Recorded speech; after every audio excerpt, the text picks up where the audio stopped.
A Rússia afirmou hoje que a decisão de conceder asilo político a Bashar al-Assad e a família dele foi tomada pelo presidente Vladimir Putin.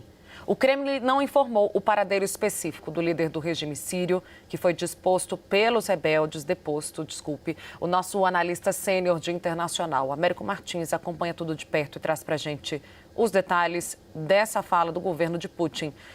Oi, Américo, conta pra gente, você que está acompanhando tão de perto os desdobramentos dessa mudança, né? Como é que a Rússia tem respondido, portanto, às especulações sobre o paradeiro do Bashar al-Assad?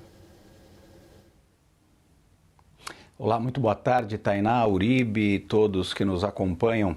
A Rússia é um dos países derrotados nesse debacle do fim da ditadura do Bashar al-Assad ao lado do Irã, porque eram a Rússia e o Irã que sustentavam, inclusive militarmente, o regime do Bashar al-Assad e que ajudaram as forças leais ao governo durante anos nesta guerra civil. E no final das contas, na véspera da queda do ditador, o Ministério das Relações Exteriores da Rússia, do Irã e da Turquia, eles se reuniram no Catar para discutir como seria minimamente feita essa transição. Isso incluía, inclusive, obviamente, oferecer um exílio para o Bashar al-Assad, que acabou indo para Moscou, aonde ele provavelmente vai ficar sob os auspícios aí da Federação Russa. Mas foi uma derrota, sem dúvida nenhuma, para os russos, que estão muito envolvidos na guerra na Ucrânia, e também para o Irã, que sofreu muito na guerra entre as forças de defesa de Israel, o Hamas e o Hezbollah, e começou a ver os seus aliados caírem um a um. Inclusive agora com a queda do Bashar al-Assad, que era o principal aliado do Irã no mundo árabe. E agora o Irã perde muita influência naquela região, assim como a Rússia. Lá na Síria, todas as informações que a gente tem é que a situação continua muito volátil neste momento.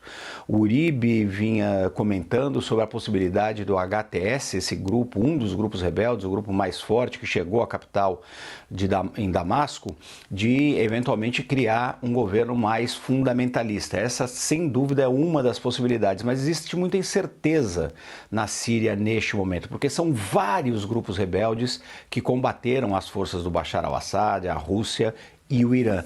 E esses grupos rebeldes têm apoio de outros países e cada um tem uma ideologia diferente. Então não se sabe se eles eventualmente conseguiriam sentar, se organizar, garantir os direitos da população na Síria, inclusive das minorias, ou se eles entrariam num conflito entre eles, por exemplo. Esse cenário aconteceu, infelizmente, na Líbia, um país que se livrou do ditador Muammar Gaddafi, mas que nunca se recuperou desde a queda dele, porque o país foi dividido em várias facções que continuam lutando pelo controle do país como um todo. É um cenário possível na Síria.